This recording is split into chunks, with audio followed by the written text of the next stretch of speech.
before I do that, let's just quickly talk about the 3 principles of lean innovation, okay?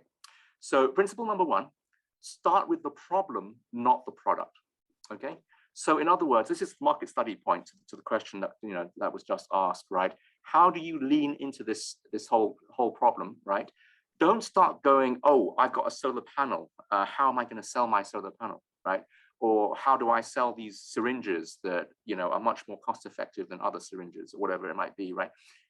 Focus on the problem that you're working on, okay? So this is where your market studies come in. This is where your social impact studies come in. This is where your social studies come in, right? We have to come up with a really, really good diagnosis of what is the social issue and what's causing the social issue and what the drivers are and what the impact and what the negative cost to society is of that social issue, right? So we have to do a whole market impact study, okay? The second thing is focus on customers or beneficiaries, okay? So in the case of a social project, you have customers and you have beneficiaries. Many times they are the one and the same thing, but sometimes they may not be, okay? So if you're working with children, for example, they won't be your customers, but they'll be the beneficiaries, right? But in either case, there is a group of people that you want to help with your social innovation, right? You have to be very clear in your mind who that group is, right? And then what you want to be doing is you want to be designing products for that group.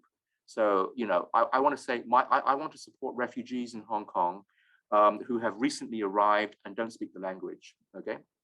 So I'm very specific now on my target group, okay?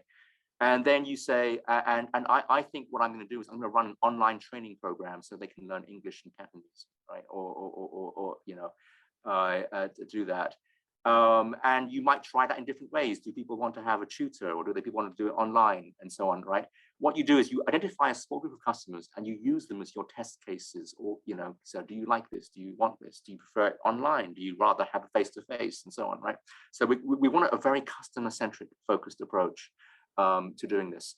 And then your business plan is basically going to be a whole list of ways in which customers gave you feedback, okay?